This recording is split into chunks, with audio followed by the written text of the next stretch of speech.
Olá, boa noite. Boa noite, bem-vindos. E começamos hoje com a triste notícia da morte de 9 pessoas na província da Huila, vítimas de acidente de aviação. Aconteceu no bairro Songo, município de Ampata. O acidente deixou outras 4 pessoas gravemente feridas. Em causa esteve o excesso de velocidade e também a perda de travões. 10 pessoas morreram e 2 outras ficaram gravemente feridas em consequência do despiste de um caminhão esta quarta-feira no bairro Cambanja, no município de Ampata, na província da Huila. Segundo a polícia, o motorista da viatura que transportava areia perdeu o controle da mesma e embateu violentamente contra um estabelecimento comercial depois de ter atropelado um boi. O acidente aconteceu quando o veículo de marca Volkswagen vinha do bairro Cambanja, carregado de inerte, nesse caso areia, e mais 13 cidadãos por cima do veículo e embateu contra uma cabeça de gado antes e presume-se que perdeu os travões e culminou então com a colisão nesta residência que presume ser um bar. Foram 9 mortos no terreno e já agora recebemos relato que acabou de falecer mais um dos feridos. Neste caso são 10 mortos e 2 feridos. As vítimas mortais, entre as quais está o condutor, encontravam-se todas a bordo do veículo acidentado e trabalhavam para uma empresa de venda de pedra e areia para a construção civil. O acidente de hoje, perdi 4 irmãos. Me encontro muito triste hoje. Foi o dia mais triste da minha vida. É algo que eu não esperava. Sinto muito triste ver assim meus colegas, meu primo, meu irmão a falecer assim desse jeito. É só rezar. É só rezar porque o caminho é único. O caminho é único. A morte que é individual, mas o caminho é único. A proprietária do estabelecimento comercial destruído diz que a tragédia só não foi maior porque o mesmo encontrava-se encerrado. Eu estava a me preparar para ir trabalhar, não sei, esqueci, parece algo dentro, voltei. Quando cheguei no meu quarto, só ouvi já um barulho.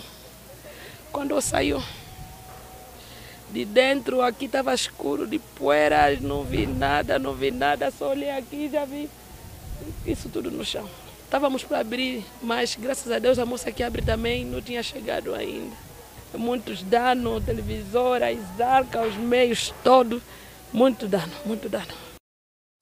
É o caso triste do acidente de aviação que resultou em 10 mortos na província da Huila. Abalo sísmico no centro-sul do país. Desenvolvimentos sobre o tremor de magnitude 5.4 na escala de Richter, que teve como epicentro Namibe. Estradas no IJ, ligação difícil entre a sede da província e alguns municípios do interior, como é o caso do Songo. Serviços de saúde, o caso de sucesso registrado no Hospital Josina Machel, cirurgia complexa de fórum maxilofacial. Assembleia Nacional, passos para a aprovação da lei sobre a institucionalização das autarquias locais. Funcionamento da linha férrea, Bungo Aeroporto Dr. António Agostinho Neto, detalhes sobre a jornada de campo realizada hoje pelo Presidente da República. Dia Internacional do Ambiente e dados sobre a preocupação relacionada com espécies marinhas em vias de extinção. Reflexões em dúvidas e certezas, perguntas e respostas sobre a dinamização da atividade portuária no país. Destaque da atualidade internacional e o melhor que marca o dia a nível do desporto. Bem-vindos ao Melhor da Informação.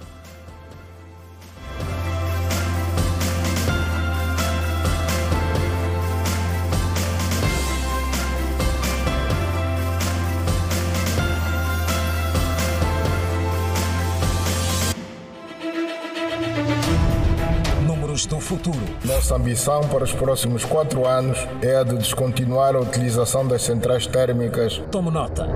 2024. 50 casos confirmados de tuberculose.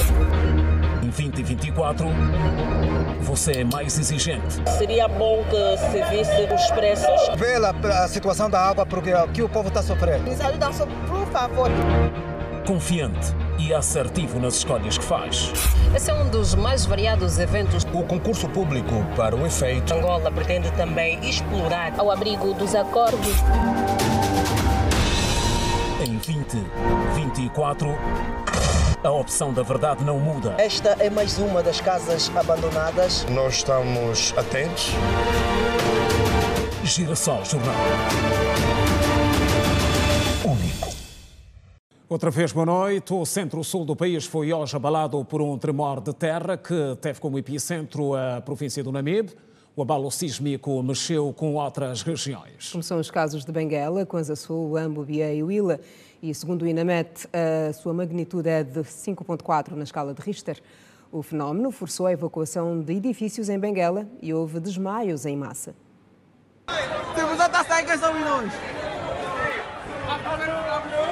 Oi, vamos cair aqui embaixo também! Vamos morrer! Vamos morrer, meu Deus! Ei! Se você está caído, aí que somos nós! Foi um tremendo susto para quem se encontrava no interior dos edifícios, com relatos de pânicos nesta escola privada, localizada bem no centro da cidade, onde alguns alunos perderam os sentidos, tudo por conta do tremor de terra que se fez sentir na região sul do país nesta manhã de 5 de junho de 2024. Foi uma coisa inacreditável, os alunos a desmaiar, até houve uma aluna que caiu do 8º até aqui no chão, foi uma coisa muito extravagante. Caiu, o que é que aconteceu? Uma aluna caiu do 8º até aqui nesse prédio seguinte, foi uma coisa que não dava. O que aconteceu aqui no nosso colégio foi algo inesperável e foi muito assustador porque eu nunca tinha visto isso antes, ver as pessoas desmaiarem, algumas assustadas e outras pessoas também muito preocupadas, como foi no meu caso.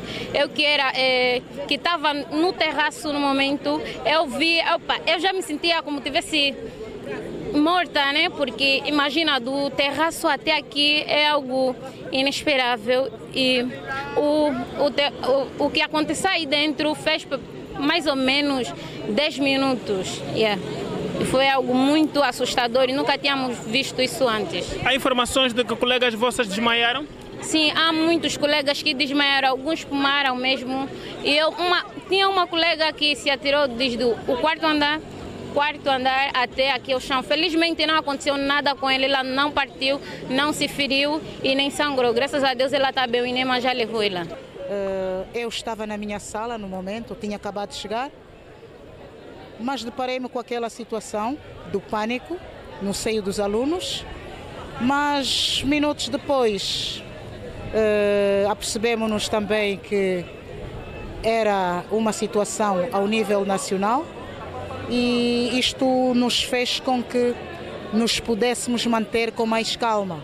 Então, na medida em que os alunos foram descendo, muitos deles, por causa de terem descido a correr, alguns foram desmaiando, mas como já tínhamos aqui o INEMA, então conseguiu socorrê-los. Foi um tremor de terra de pouca magnitude, em que durou por mais ou menos aí alguns segundos, isso foi no período da manhã, em que algumas escolas ou colégios privados, os alunos entraram em pânico, visto que na sua maioria são adolescentes e nunca presenciaram um fenômeno dessa natureza, em que muitos fizeram uma correria.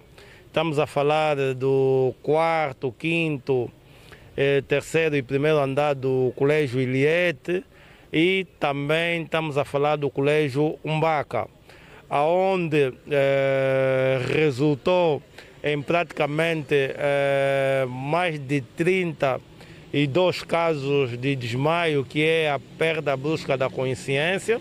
O INEMA foi chamado, fez toda a assistência médica e medicamentosa e levamos até o Hospital Geral de Benguela, onde os mesmos continuam a fazer essa assistência.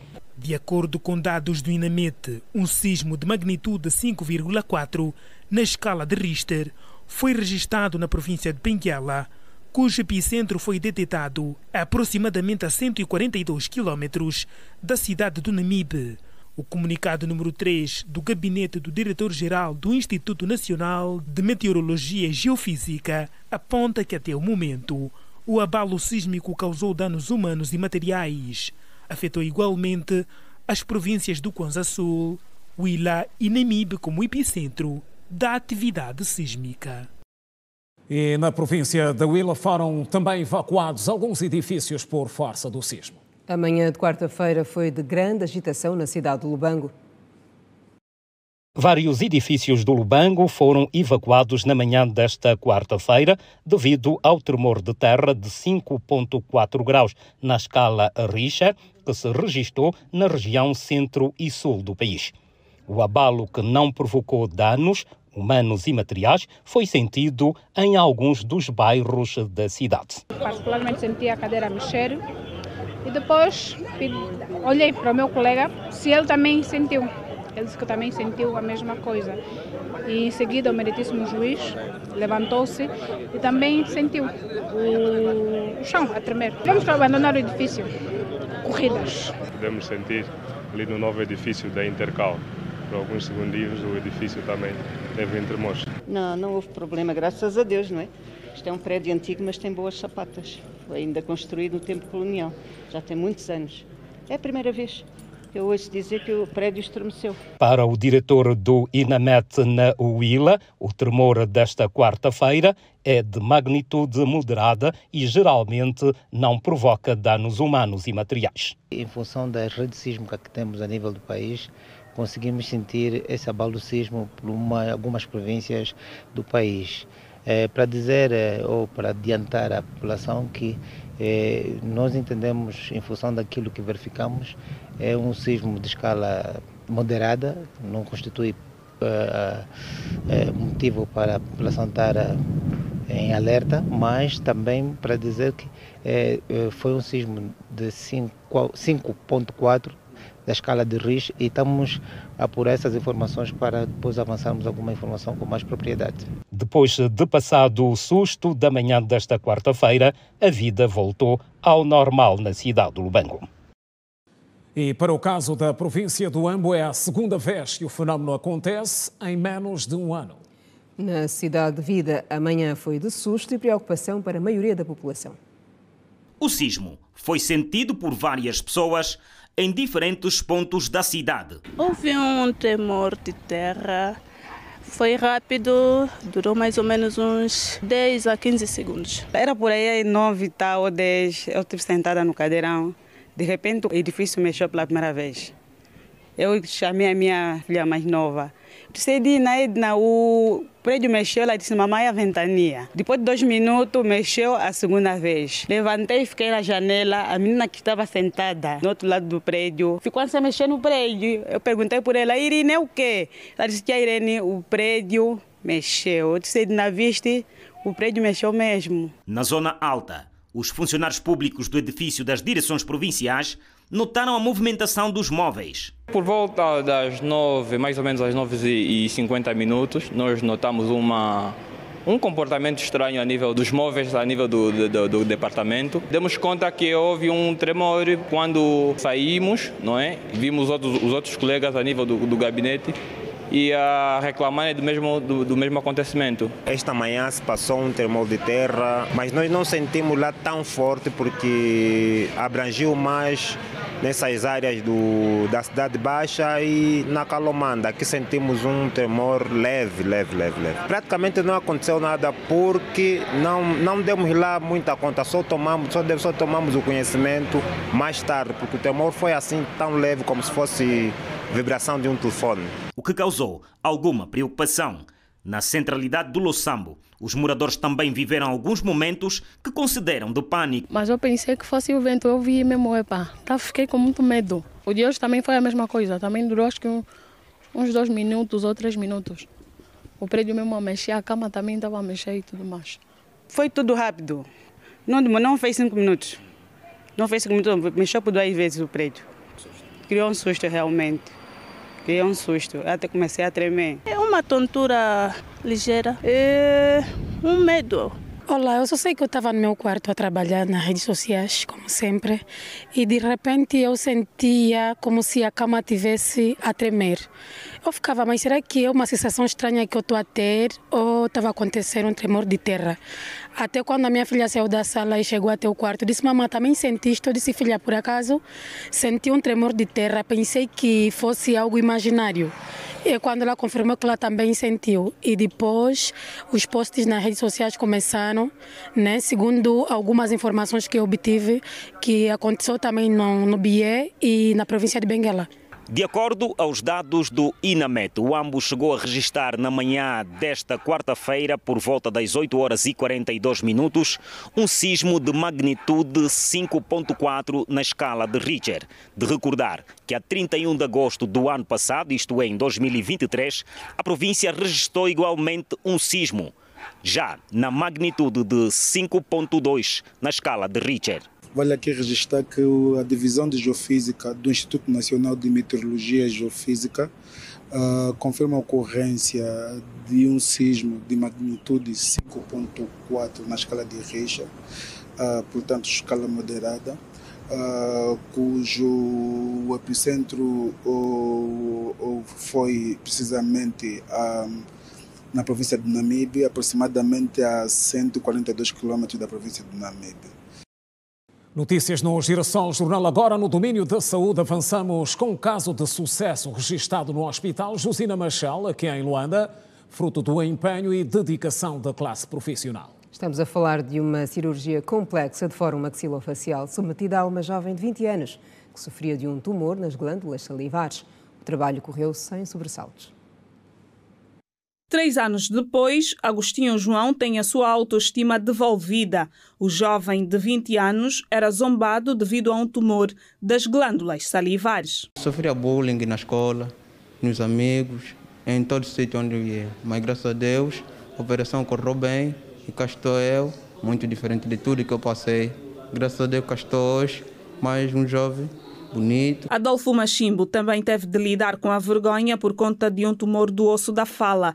A irmã Patrícia Machimbo conta que foram 15 anos de muito sofrimento e que já não havia esperança nos profissionais angolanos. Ele chorava todas as noites porque cada dia que passava, cada noite, aquilo aumentava a inflamação, não sabíamos por que aumentava. E eu também bastante feliz, porque eu não acredito que ele foi operado nesse hospital do Maria Pia.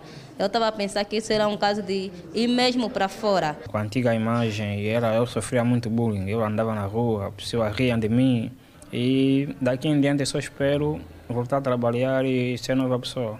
Adolfo teve de passar por uma reconstrução da mandíbula. A cirurgiã bucomaxilofacial Teresa Fernandes explica a complexidade dos pacientes que devem receber alta nos próximos dias. É um paciente que nos vem transferido de Malange com um tumor da parótida já anteriormente abordado. Foi uma cirurgia pouco demorada devido à complexidade das estruturas que envolvem o tumor. O Adolfo tratou-se de um paciente que ocorreu por um ameloblastoma na mandíbula. É um doente que nos veio à consulta externa há bem pouco tempo. Foi abordado depressa porque o tumor dele era maior e invasivo, invadia toda a cavidade oral. Fizemos a cirurgia pós a traqueostomia, foi uma cirurgia um pouco trabalhosa, foi muito invasiva e neste mesmo dia fizemos então a reconstrução da mandíbula com placa e parafuso. O serviço de maxilofacial do Hospital Josina Machel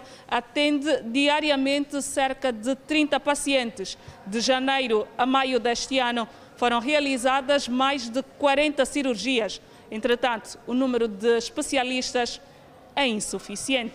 Porque nós não atendemos só os doentes mais complexos. Vai da cirurgia menos complexa a mais complexa. Estamos a falar de mais ou menos uns 50 pacientes, mais ou menos. Para uma quantidade de doentes, nós somos poucos especialistas. Mas, em contrapartida, temos muitos internos de especialidade. Precisamos de material instrumental. E o cirurgião Agnelo Lucamba avançou que o Hospital Josina Machel desenvolve de 24 de junho a 26 de julho mega consulta de maxilofacial. A iniciativa é resultado dos pedidos que a instituição e os profissionais recebem diariamente. Aqueles pacientes que têm cariz cirúrgico, nós vamos preparar eles e vamos levar ao bloco operatório. Os pacientes que precisam de segmento, esses pacientes serão bem cadastrados e já seguidos em consulta externa. Se a gente puder atender 3 mil, 4 mil, 5 mil, 6 mil, o que nós queremos é o máximo de pacientes possível. Não temos um número estipulado. O que nós queremos nesse momento é que todos venham ter conosco. Maxilofacial é a especialidade que trata cirurgicamente das patologias da face, boca e pescoço. Em Cabinda, aumenta o número de casos de doenças respiratórias que dão entrada nos hospitais da região e nos últimos dias as crianças lideram os diagnósticos. Os profissionais de saúde alertam a população para redobrar os cuidados. A cidade de Cabinda já começou a enfrentar as consequências do cacimbo. Gripe, pulmonia e tosse são algumas das doenças que vão dando entrada nas unidades sanitárias da província. As crianças são as mais vulneráveis. Os pais são chamados a terem mais cuidado com os menores para se evitar complicações de saúde. Para estar a proteger a criança, todos nós sabemos na época que já entramos que é uma época muito complicada. A criança facilmente apanha gripe e devemos estar muito atentos com essa época de frio. Mais cedo possível, a partir das 15 horas, devemos preparar a criança para não podermos dar banho à noite, usar casaco, calças, meias, para proteger a criança do frio. Nós temos sempre que estar preparados para qualquer tipo de tempo, qualquer tipo de situação. Por isso que estou representado desta maneira. A princípio, gripe, tosse e muitas outras situações, princípios de febre. Isso é muito bom se prevenir, porque já ajuda a nos manter mais quente. Há muitas das doenças que surgem por causa da poeira, porque não cai chuva, porque a chuva faz molhar a terra e não a poeira. Mas quando faz muito sol, nesse tempo aqui, e aquele frio faz com que as crianças tenham muitas doenças, sinusite, tosse, gripe, muita coisa. Então, a razão pela qual começamos a nos encarregar, antes mais cedo, quando as crianças saem da escola, por exemplo, que estudam de manhã, a partir do período das 12, 13 horas estão em casa, a partir das 15 horas podemos começar a dar-lhes banho, agasalhá-los até em diante. Cerca de 20 dias passaram desde que entramos na época de cacimbo. É um período muito sensível porque as doenças respiratórias fazem convívio no seio das populações. Os técnicos de saúde aconselham as pessoas a terem mais cuidado neste período. Dar sempre às crianças a roupa mais pesada possível, né? Nesse caso estamos a falar dos moletons, casacos, né? Naquele período em que estiver a fazer muito frio, visto que já começamos a sentir mesmo um frio. Então é bom sempre, não só no final da tarde, mas também nos períodos de manhã, quando a criança vai à escola, é bom sempre colocarmos um casaco para proteger a criança do frio e eventualmente protegermos para as doenças respiratórias agudas. Os médicos destacam as doenças mais comuns nesta época e alertam os cuidados a ter e os alimentos adequados para o consumo. A gripe comum, que também pode ser chamado catarro comum, o mais frequente. Temos aí também as amigdalites agudas, as bronquites e as agudizações das crises de asma para aqueles que já têm estes descendentes de asma bronquial. Então, nesta época tem tido várias crises por conta mesmo do tempo seco. Frutas cítricas, como laranja, tangerina,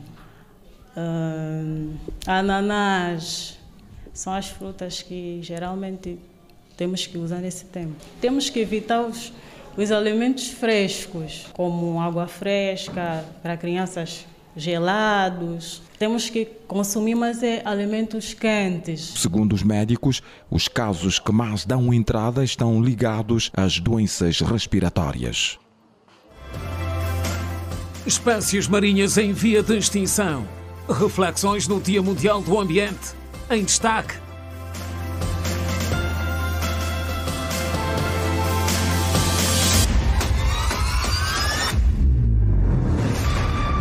Pontos de partida e de chegada.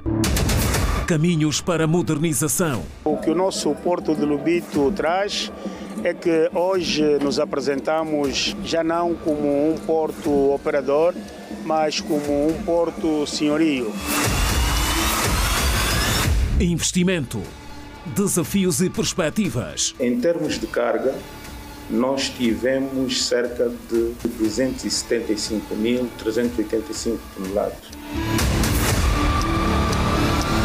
Portos.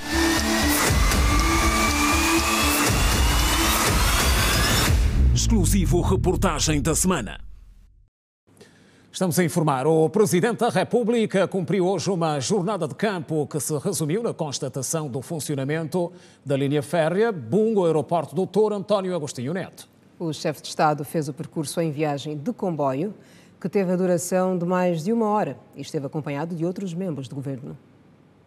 Até o segundo semestre deste ano, o transporte de passageiros através do caminho de ferro do Bungo para o Aeroporto Internacional Dr. António Agostinho Neto deve arrancar. Na tarde desta quarta-feira, o chefe de Estado constatou o andamento das obras em execução nas linhas da estação. Na viagem a comboio, que durou pouco mais de 1 hora, até o destino final, João Lourenço esteve acompanhado de membros do Executivo, onde puderam acompanhar de igual modo as áreas que precisam ser melhoradas. Essa visita acaba por nos mostrar também algumas situações que carecem de melhoria, situações essas então que Sua Excelência, Sr. Presidente da República, preferiu também constatar efetivamente. Estamos a falar das interferências que temos nas vias de caminhos de ferro, temos interferências nas linhas, o que faz com que a circulação nos caminhos de ferro sejam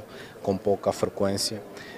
Temos também situações de comportamentos de alguns cidadãos que vendem nas linhas, temos situações também de infraestruturas das próprias linhas que precisam de ser melhoradas, temos que ter passagens superiores para evitar então a interrupção da circulação rodoviária e, portanto, foram apresentados essas situações todas ao Sr. Presidente da República e que naturalmente irá orientar a melhoria e outros aspectos para a melhor frequência dos comboios. Com um total de 11 estações, apenas 5 sofreram reparações.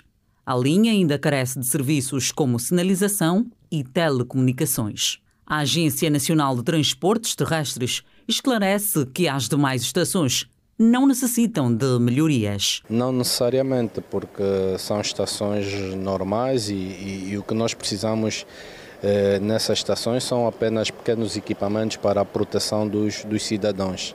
Então, as estações que sofreram essas melhorias e têm a dimensão que têm, são estações também que vão permitir a conexão com outras províncias e por isso têm a dimensão que têm. Então, nem todas as estações, nem todas as paragens carecem necessariamente de alguma intervenção. Já a área operacional do Aeroporto Internacional Dr. António Agostinho Neto assegura que está tudo a posto para iniciar efetivamente as operações com voos internacionais. Neste momento, portanto, o aeroporto está pronto, estamos a testar os equipamentos e a fazer testes reais com pessoas, testes às bagagens, aos elementos de check-in, a todos os equipamentos. É aquilo que estamos a fazer, a treinar para estarmos operacionais na data prevista. Em algumas situações fazemos pequenas correções, mas de facto a conclusão é que está tudo de acordo com o previsto e, portanto, não estamos a contar com grandes surpresas. O gigante da aviação angolana, que surge 26 anos depois, é 5 vezes superior ao aeroporto 4 de fevereiro. Inaugurado em novembro de 2023, no aeródromo estimam desembarcar mais de 15 milhões de passageiros por ano. Não aconteceu a reunião conjunta na especialidade que estava prevista para hoje na Assembleia Nacional e que tinha como ponto principal da agenda a análise das propostas sobre a institucionalização das autarquias locais. O encontro foi adiado e ainda não tem data definida, visto que estão em curso acertos que visam unificar as propostas e torná-las numa única, que vai à votação. A reunião conjunta na especialidade para discussão do projeto de lei da institucionalização efetiva das autarquias locais, marcada inicialmente para esta quarta-feira, foi adiada sem data, após acordo entre os grupos parlamentares da UNITA e do MPLA. A decisão foi tomada com o objetivo de unificar as propostas da UNITA e do Executivo, visando alcançar consenso entre as forças políticas e apresentar à Assembleia Nacional uma única proposta para discussão e votação na especialidade. O passo a seguir, ato contínuo, tinha que ser este. Estamos todos de parabéns por isso.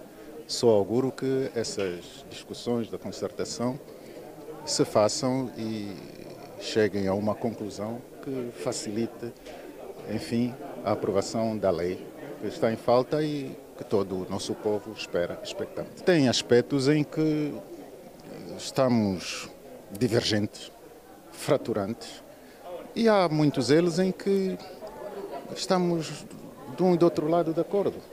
Portanto, este exercício é que se vai fazer e eu espero bem que dentro de muito pouco tempo então tenhamos aqui um só projeto para ser debatido na especialidade. Há mais normas convergentes e normas aceites do que aquelas que são divergentes. E por isso é sobre essas que vamos investir o nosso trabalho, no sentido de aproximar posições que permitam que, quando viermos para o debate na especialidade, tenhamos um menor grau de divergências, um menor número de normas divergentes. O Grupo Parlamentar Misto e também o PHA vão participar desse.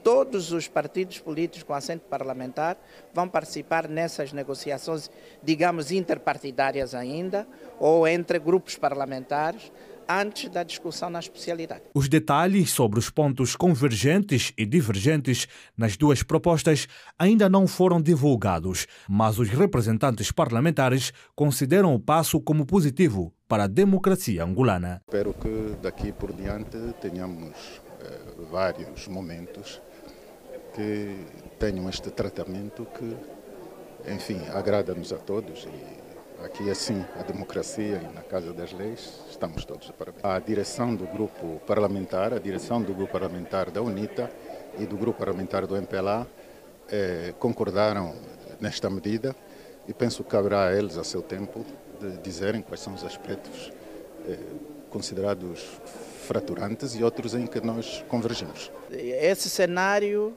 leva-me a crer que vamos levar menos tempo do que aquele que seria se discutíssemos os dois diplomas em simultâneo. Mas o mais importante é que eles são diferentes, têm diferenças e nós vamos ter que aproximar posições naquilo que divergimos. Além disso, os deputados apreciaram e aprovaram com 44 votos a favor, nenhum contra e nenhuma abstenção, o relatório parecer conjunto da proposta de alteração da lei da antidopagem no desporto, que será submetida à votação final global na próxima sexta-feira, dia 7 de junho.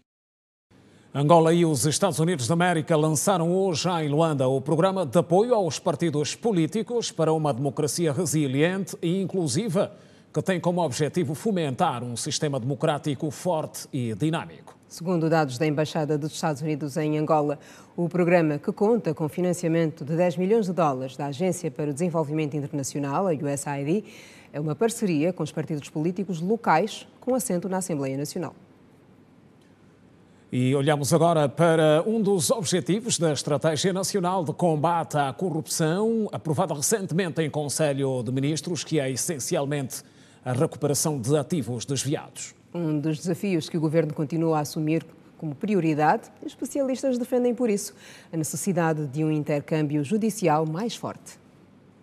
Angola continua em busca de um modelo mais eficaz de recuperação de ativos, condizente com a garantia dos direitos fundamentais dos acusados. Apesar de haver críticas quanto à seletividade dos visados, o combate à impunidade e a recuperação de ativos são tidos como prioridade para as instituições jurídicas angolanas. Porque para muitos há um combate seletivo, mas devemos, sem sombra de dúvidas, nos ater ao elemento mais importante, que é o elemento educativo e o elemento essencial, que é aquilo que está a ver a recuperação objetiva desses bens e, sobretudo, a questão da impunidade. Devemos, sem sombra de dúvidas, aqui reforçar o nosso total apoio ao Executivo nessa dinâmica do combate à corrupção, ao branqueamento de capital e, sobretudo, a questão do compadrinho e outros elementos essenciais. Olhando essencialmente para o caso Carlos São Vicente, cujo foi julgado e condenado, as autoridades angolanas conseguiram recuperar grande parte das propriedades detidas por este, restando apenas os ativos localizados no exterior do país. Há uma complexidade na resolução desse tipo de casos, pelo facto de muitos desses valores terem ido para o exterior do país, e daí a recuperação alargada dos valores e de todos os ativos. É verdade que grande parte das dinâmicas ou do patrimônio das 3As foi recuperado para o Estado e por si só conseguimos então traduzir excessivamente, objetivamente, aquilo que é a recuperação dos ativos em Angola. Recentemente, o Procurador-Geral da República esteve na Suíça a fim de negociar a recuperação do dinheiro a favor do Estado angolano, ora pertencente a Carlos São Vicente, tendo resultados que foram aquém das expectativas, revelando a necessidade do reforço das relações diplomáticas entre as autoridades judiciais dos dois países. Agora, esta dinâmica de poder então ir recuperar fora das fronteiras de Angola tem muito a ver com a questão da diplomacia interna e da diplomacia externa, ou da questão da diplomacia internacional. Deve, sem sombra de dúvida, melhorar-se os protocolos a nível das relações internacionais e, sobretudo, relações jurídicas, para que, sem sombra de dúvidas, consigamos recuperar estes ativos. Claro, fundamentando devidamente que esses bens foram locupletados indevidamente ao aparelho do Estado ou sobre o aparelho do Estado, para se poder, então, trazer à esfera jurídica do Estado e prosseguir o fim último, que é a satisfação das necessidades coletivas do povo angolano. Sendo assim, é necessária maior coordenação e cooperação no domínio da troca de informações financeiras entre os países para a recuperação dos ativos ilicitamente transferidos para paraísos fiscais, quer por via de plataformas de cooperação internacionais ou regionais, bem como por acordos bilaterais. Girassol, jornal edição de quarta-feira. No próximo bloco, os principais assuntos que marcam a atualidade internacional. Não perca. E ainda hoje, reflexões que se impõem no Dia Internacionalmente dedicado ao ambiente. Preocupação com espécies marinhas em vias de extinção. Voltamos depois do intervalo curto. Não saia daí. Até já.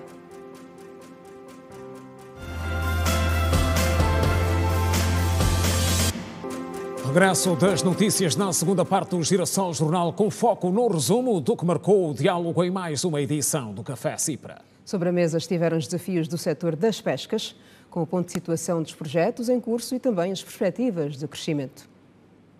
Angola produz anualmente mais de 500 mil toneladas de pescado, conforme afirmado pela Ministra das Pescas e Recursos Marinhos durante a 15ª edição do Café Cipra.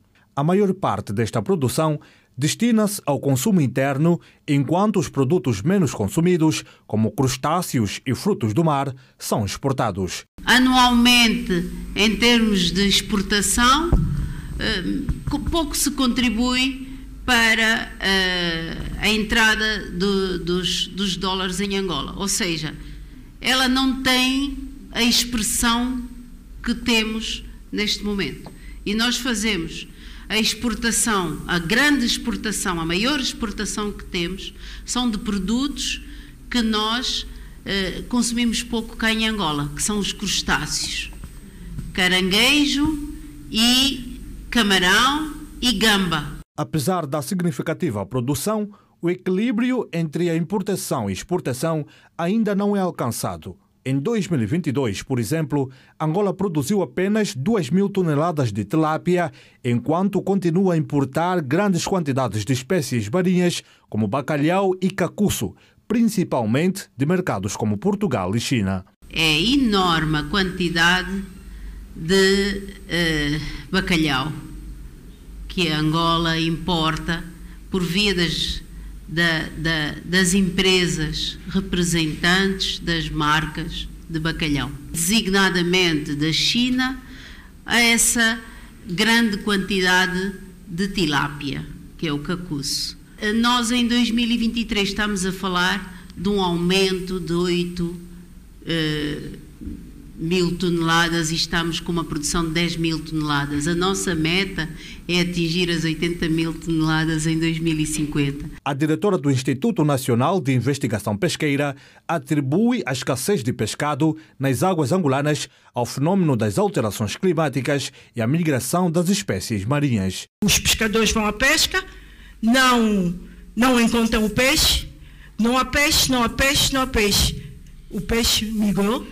O peixe foi para águas que melhor se adaptam e é um ciclo, mas esse ciclo não é só em Angola, é um ciclo internacional.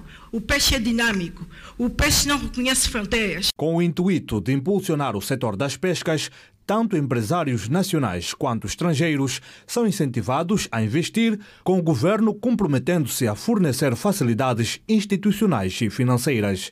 No global, esses projetos têm um valor até a data de 96 mil milhões de kwanzas. Foram aprovados também 2 projetos recentemente e esses 2 projetos totalizam 81 milhões de euros. Quem quiser instalar indústrias no país, portanto, gozam de suporte institucional do Estado, quer através do investimento privado no âmbito do programa Prodese.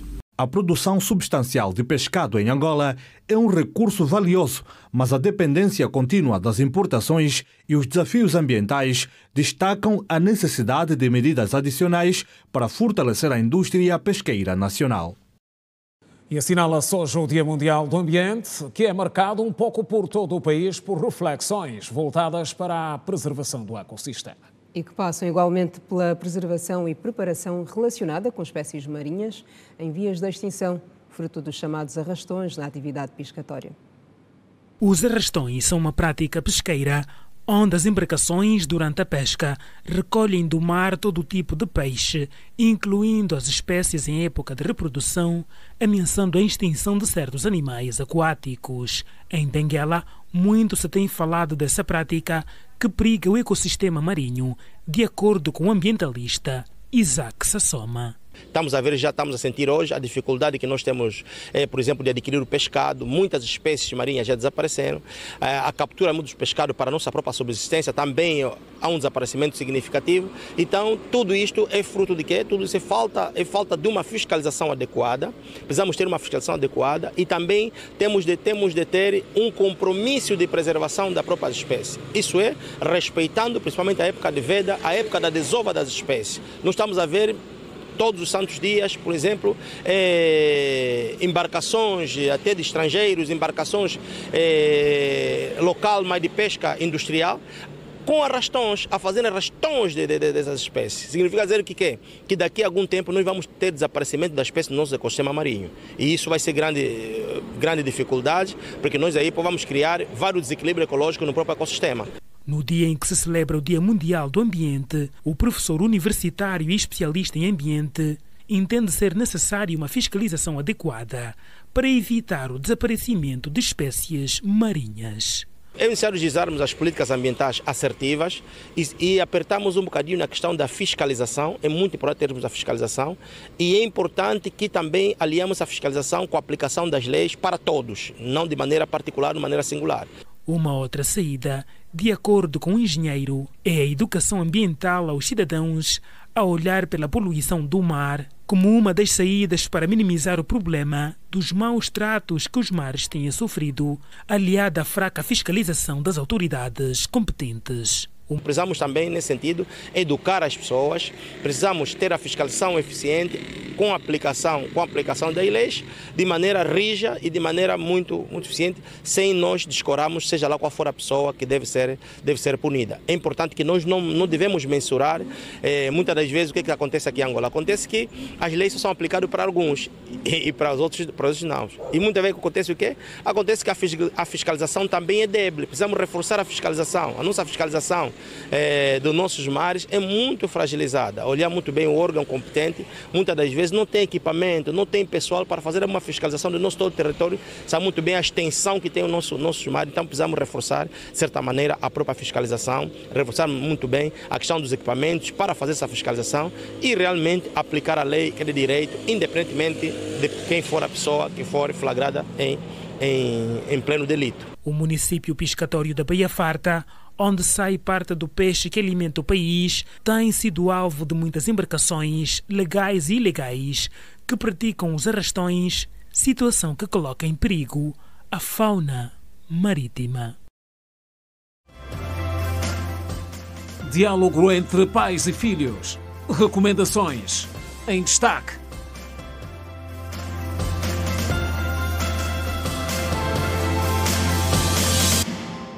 Agora, a atualidade além fronteiras, 16 mortos associados ao grupo islâmico no leste da República Democrática do Congo. O assunto está em destaque no resumo da atualidade internacional. Vamos acompanhar o desenvolvimento com a Emília Pascoal. Emília, boa noite. Boa noite, Caína. Boa noite, Simeão. Olá. Olá, Emília. Boa noite a todos. O oficial local da província de Kivu do Norte, leste da RDC, Fabi Kakule, anunciou que 16 pessoas foram mortas por um suposto grupo rebelde islâmico baseado na província de Kivu do Norte. Fabi Kakule disse ainda que acredita que as forças democráticas aliadas são os autores destes ataques, porque aproveitaram a saída dos militares da área para matar a população. Algumas vítimas foram mortas enquanto estavam nas suas casas ou campos, outras foram executadas enquanto tentavam escapar. Outras notas internacionais, acompanhem.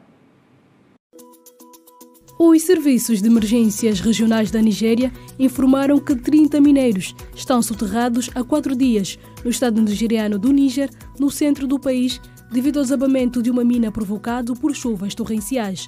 O chefe da Agência de Gestão de Emergência do Estado do Níger, Abdoulaye Baba Ara, informou que dezenas de funcionários de uma empresa mineira local estavam a trabalhar na mina, na aldeia de Kaugogo, no distrito de Shiroro, no momento do colapso.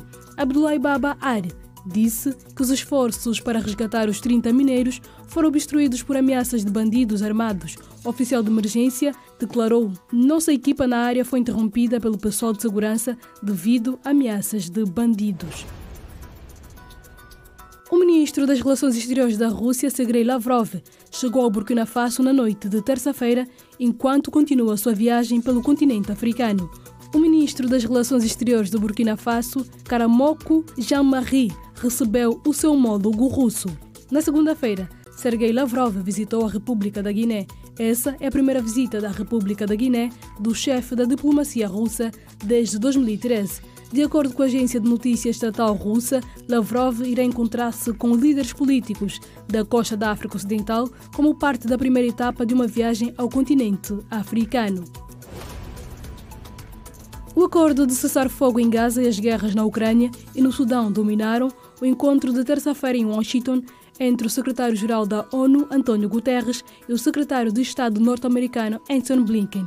Antony Blinken agradeceu a António Guterres o apoio público ao acordo proposto para alcançar um cessar-fogo abrangente em Gaza e garantir a libertação de todos os reféns e pôr fim à crise em Gaza. Blinken sublinhou também a importância do Conselho de Segurança da Organização das Nações Unidas a apelar para a implementação deste acordo sem demora. O líder da diplomacia dos Estados Unidos da América referia-se a um projeto de resolução apresentado na segunda-feira por Washington ao Conselho de Segurança, no qual se pede apoio para o acordo de cessar-fogo em Gaza, apresentado pelo presidente norte-americano Joe Biden. As notícias fora de portas passam também hoje pelo valor arrecadado pelo ex-presidente dos Estados Unidos da América, Donald Trump, depois da sua condenação por falsificação de documentos. Acompanhe. O montante histórico, quase 50 milhões de dólares, foi atingido 24 horas depois do antigo presidente dos Estados Unidos da América ter sido condenado por falsificação de documentos. A campanha de Donald Trump para as eleições presidenciais norte-americanas registrou nos últimos dias um valor recorde de doações. O montante histórico foi atingido depois do antigo presidente ter sido condenado por falsificação de documentos. A maior parte de contribuições veio de pequenos doadores, mas foi suficiente para angariar um montante histórico. 24 horas depois de ter sido condenado em Nova York, Trump viu a campanha que lançou para a Casa Branca angariar quase 50 milhões de dólares. A publicidade mediática que garantiu durante o julgamento explica o fenómeno que deixou temporariamente em baixo a plataforma online que criou para receber doações. Para lá da ajuda de milhões de anonimatos, Trump continua amparado por uma mão cheia de multimilionários, como Nelson Pitzer, que chegou a mostrar-se arrependido depois da invasão do Capitólio em janeiro de 2021. A equipa de Donald Trump está ainda longe do valor angariado pela campanha de Joe Biden, mas os analistas esperam que novas contribuições recordes em momentos-chave, como no próximo dia 11 de julho, a data em que Trump vai saber a pena que foi condenado por ter falsificado documentos para esconder um escândalo sexual. Está a conta da atualidade internacional. Kine Simeão, até amanhã. Até amanhã, Emília. Obrigada pelas informações. Bom descanso. A Lima, braço feminino da UNITA, chamou hoje a imprensa para dar a conhecer a data de realização do seu 5º Congresso. Que está marcado para o mês de setembro próximo. O evento vai analisar relatórios das atividades já realizadas e também questões ligadas à vida social e económica do país. O anúncio foi feito pela Presidente Nacional da Lima, Liga da Mulher Angolana, Helena Bonguela Abel, que chamou a imprensa para revelar que o 5º Congresso do Braço Feminino da UNITA vai acontecer em setembro deste ano. O conclave vai fazer o balanço das ações desenvolvidas pela direção cessante, bem como analisar a vida económica e social do país. Analisar e fazer o balanço das atividades dos programas da Lima traçados durante o mandato cessante. 2. Analisar a situação política, econômica, social e cultural vigente no país, com maior incidência sobre os problemas da mulher. 3.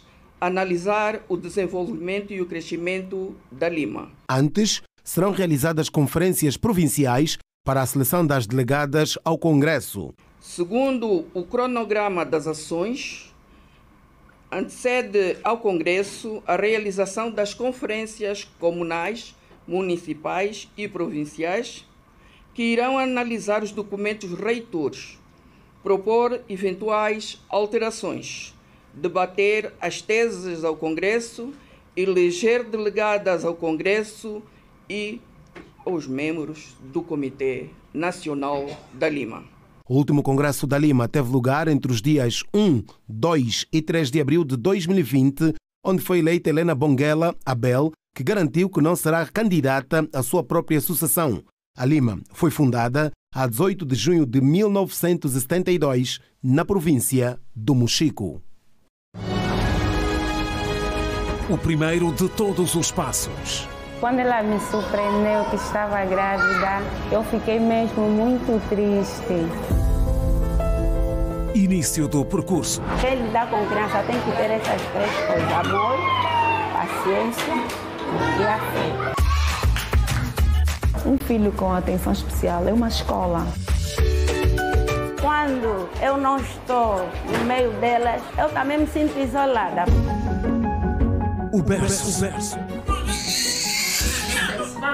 Hoje o bebê tem 1 aninho e 1 mês. Especial Junho. A criança precisa ser protegida. Exclusivo. A criança é como uma flor. Vamos cuidar da criança como flor. Um mês especialmente dedicado à criança e, por isso mesmo, hoje vamos ouvir especialistas sobre um problema que ganha cada vez mais espaço no dia-a-dia. O diálogo entre pais e filhos em meio à crise de tempo. Em alguns casos, imposta pelo excesso de trabalho, e a proposta é da Fernanda Gunga. Em uma sociedade cada vez mais voltada à produtividade, muitos pais se veem diante do dilema de equilibrar suas obrigações profissionais com o tempo dedicado à família. Atualmente é um pouco complicado, né? Por exemplo, né, você aqui só sabe que para todo o serviço, meu filho está em casa, foi à escola e, afinal de contas, nem na escola foi, nem em casa se está. No entanto, esse desafio tem gerado um vazio emocional que permeia as relações entre pais e filhos. Geralmente tem sido bastante difícil, porque nós os pais saímos às 4, 5 horas da manhã e só voltamos às 9, às 21, 20 horas e tal para casa. Mas geralmente dispensamos sempre um períodozinho, final de semana, quando estamos em casa, então devemos aproveitar aquele tempo para conversar com os filhos. O mercado de trabalho contemporâneo impõe longas jornadas e uma disponibilidade constante, o que para muitos pais se traduz em menos tempo para desfrutar da companhia dos seus filhos, como o caso do Sr. Pinto Manuel, cuja profissão de camionista, às vezes, o mantém retido em outras províncias, privando-o assim de momentos significativos ao lado dos seus filhos. Se eu próprio estou presente, eu converso com as crianças, converso com meus filhos, tipo, são amigos, lhes conciliar como que a vida é, como que eu estou a sofrer, sei que se você andar mal, a tua vida fica curta. Nesse contexto, a comunicação entre pais e filhos muitas vezes se limita a breves trocas de informações, desprovidas de profundidade ou qualidade, um facto que também tem gerado preocupação entre os jovens que expressam suas inquietações diante dessa lacuna afetiva. Nós precisamos de crianças que sejam orientadas, precisamos de jovens que sejam orientados, principalmente nos dias que hoje vão. Então, essa questão dos pais às vezes terem dificuldade de se posicionar entre as suas tarefas, as suas demandas e a educação dos seus filhos, isso prejudica muito na educação dos filhos. Eu já testemunhei vários casos em que os filhos comportavam-se de uma maneira e não se podia chamar a atenção porque ele dizia: na minha casa é assim mesmo, o meu pai não fala nada, a minha mãe não fala nada. Como também em outros temas, que um deles, por exemplo, é puberdade, sexualidade, e muitos pais não sabem como lidar com isso e como falar com os seus filhos de forma aberta e segura, porque acham que, sei lá, é tabu. Este psicólogo alerta para os sérios impactos que a ausência dos pais pode causar no desenvolvimento das crianças. Se a criança não é ouvida, naturalmente que essa criança fecha-se no seu mundo. E no seu mundo, que dificilmente o adulto percebe, acaba por desenvolver vários transtornos psicológicos que podem conduzir até uma depressão ou uma ansiedade ou uma depressão, ou até mesmo uma criança ter dificuldades para ter boas notas na escola e ter uma quebra também naquilo que é a sua confiança, que é a sua autoestima, e acaba por ser uma criança agressiva. Ele ressalta, por outro lado, que os filhos podem ajudar ainda no resgate das lacunas afetivas dos seus pais. Imagina que o pai chegou agora do trabalho, não é correto, não é que se faça uma abordagem do tipo: papai, na escola falta X ou falta Y. O mais correto aí é acolher o pai. Não é? Olá, papá, como é que estás? Como é que foi o dia? Como é que foi o trabalho? Porque às vezes o que falta nos adolescentes é isso aqui também. E os próprios filhos apontam algumas soluções. É essa questão, que é justamente acompanhar sempre a linguagem de cada geração. O meu pai possivelmente não conseguiu acompanhar a comunicação da minha geração. E é necessário que eu seja proativo para conseguir acompanhar a geração dos meus filhos, né?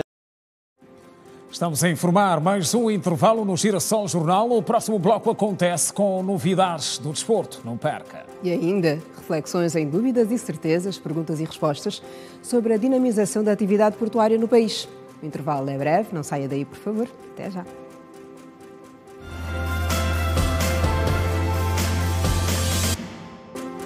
Já de volta, tem desporto para ver a seguir. Com Anselmo Gaspar, que já chegou. Anselmo, boa noite. Boa noite, Guina. Olá, Simia Mundula. Olá, olá. Saudações à audiência da TV Girassol. Vamos começar pelos Palancas Negras.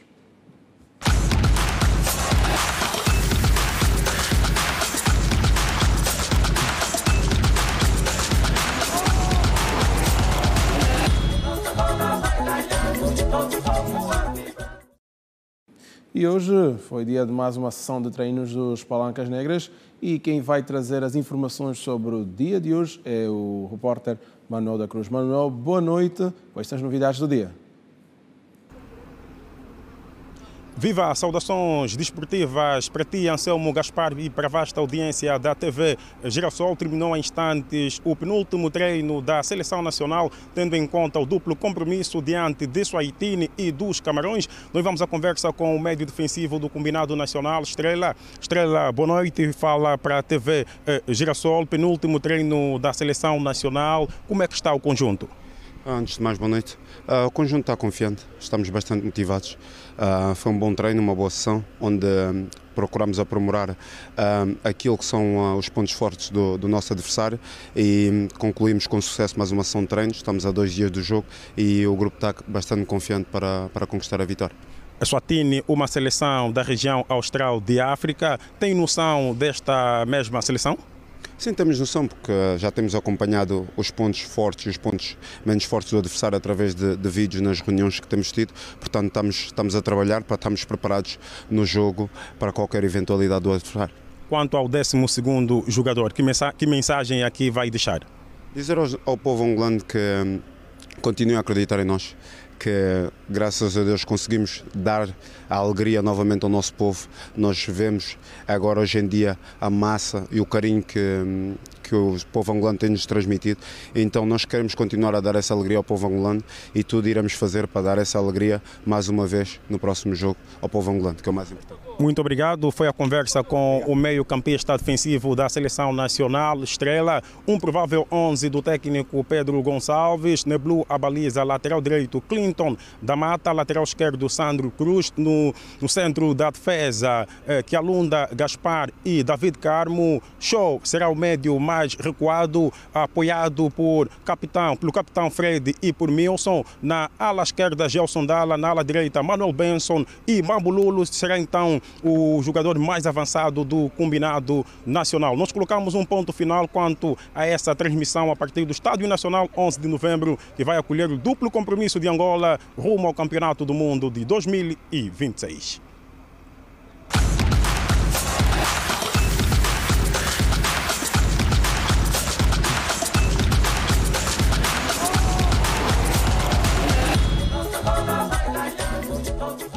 Nos apontamentos de mais um dia de treinos da Seleção Nacional, feito pelo jornalista Manuel da Cruz, seguimos com o basquetebol. Dizer que o extremo americano Nicholas Falls manifestou o desejo de continuar a representar o emblema angolano, o Petro de Luanda, no futuro. O Petro de Luanda pode valer-se de ser a única equipa angolana a conquistar a Liga Africana de Basquetebol. O feito foi conseguido no último sábado, no Ruanda. A conquista foi, sem dúvidas, um feito coletivo da turma do Eixo Viário. Entretanto, o jogador norte-americano de 31 anos de idade, Nicholas David Jordan Faust, foi uma das figuras mais produtivas do Petro de Luanda. Em declarações à imprensa, o jogador de 1,98 m de altura garantiu que quer continuar a se vestir de amarelo, vermelho e azul. Não sei exatamente se vou continuar ou não, mas gosto da organização da equipa e do país. Vou conversar agora com a direção do Petro de Luanda e, a seguir, veremos a que conclusão chegaremos. Porém, tenho a certeza de que gostaria muito de ficar no clube. Quanto à continuidade do extremo, o presidente do clube tricolor, Tomás Faria, também frisou que a conclusão sairá da reunião que terão dentro em breve. Nós temos o gestor e construtor do plantel, que é o professor Anselmo. Ele e o treinador têm que conversar, depois submetem-me àquilo que é o resumo das conversas e eu analiso e limito-me a validar aquilo que achar que vale a pena. Nicholas Faust foi contratado para reforçar o Petro de Luanda nesta edição da BAL conquistada pela equipa angolana. Em 4 partidas, na fase final da prova, o extremo norte-americano converteu 72 pontos, ganhou 10 ressaltos e distribuiu 9 assistências. Estão contadas as informações esportivas por hoje no Girassol Jornal. Passo picado é para aqui na Simeão para continuarem este noticiário. Até amanhã. Amanhã. Estamos juntos. Amanhã, Anselmo, bom descanso. E já a fechar, temos o habitual Dúvidas e Certezas, perguntas e respostas que hoje acontecem em torno da dinamização da atividade portuária no país. Os portos que fazem parte do conjunto de infraestruturas estratégicas do Plano da Aceleração da Economia Nacional. Reflexões hoje com Francisco Soares. Vamos ver.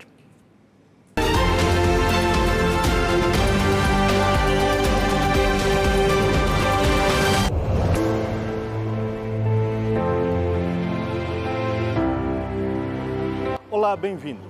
O Dúvidas e Certezas dessa semana vai analisar sobre a concessão, privatização e dinamização dos portos nacionais.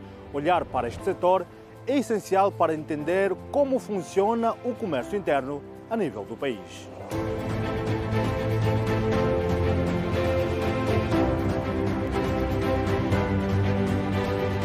Quando se analisa, o fraco desenvolvimento dos países africanos especialmente, uma das questões fundamentais que impera este processo é justamente a questão da infraestrutura. O movimento é muito positivo e isto enquadra-se naquilo que se pode chamar de melhorias do custo do país, que consiste no conjunto de dificuldades estruturais, especialmente no que toca à infraestrutura, que acabam por impactar nos custos operacionais das empresas dentro de Angola. É que desde o momento em que temos geograficamente as condições criadas para desenvolvermos atividades nestas infraestruturas é um adicional naquilo que deve ser a estratégia de desenvolvimento de Angola. Quer dizer que todo o desenvolvimento ou crescimento econômico de Angola passa também pelo desenvolvimento e aproveitamento destas infraestruturas ligadas ao transporte, essencialmente portuário. Apesar das melhorias no setor, há dúvidas se a privatização dos portos oferece as garantias necessárias e atendam ao interesse público, oferecendo tarifas mais justas e serviços de qualidade. O que vai determinar o sucesso ou o fracasso deste processo de privatização ou licitação vai depender muito dos processos contratuais, não é? Seria interessante que essas concessões fossem feitas para operadores privados que já detenham alguma experiência no setor, sobretudo operadores que já têm uma experiência internacional, não é?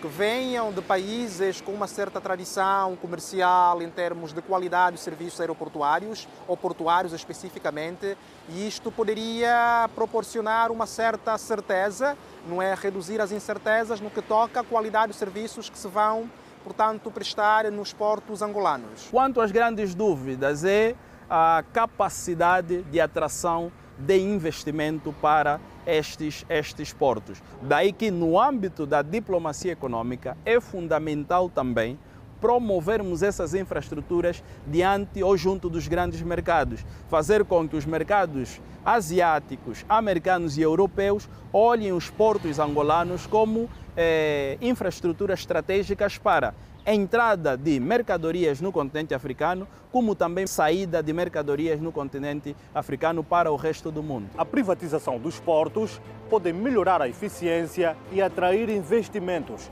E a certeza que temos deste passo é que estas infraestruturas podem ganhar cada vez mais valorização no mercado, como acontece com os portos de Luanda, do Namíbia e do Lubito.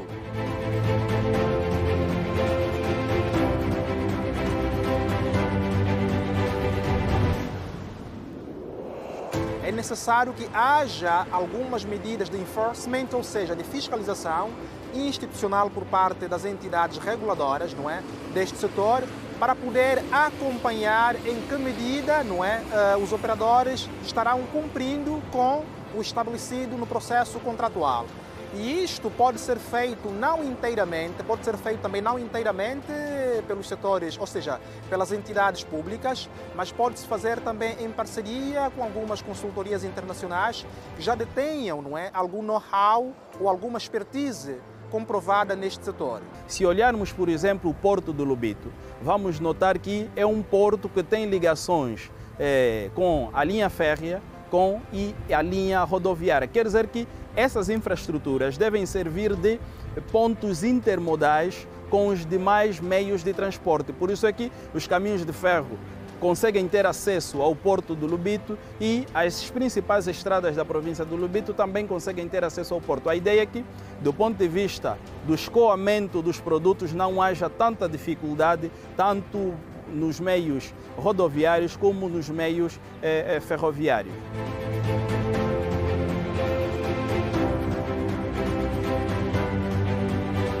A dinamização dos portos tem trazido grandes benefícios para o país.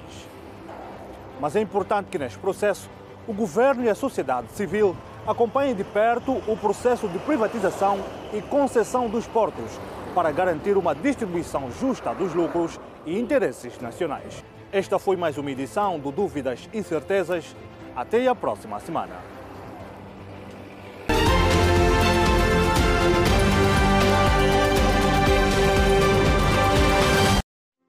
Ora. Pois é, pela semana tem mais. E assim termina a edição de quarta-feira do Girassol Jornal. Ficam os cumprimentos e agradecimentos de sempre. Esta equipa regressa amanhã à mesma hora, 19h45. Boa noite e passe bem. Estamos juntos. Boa noite.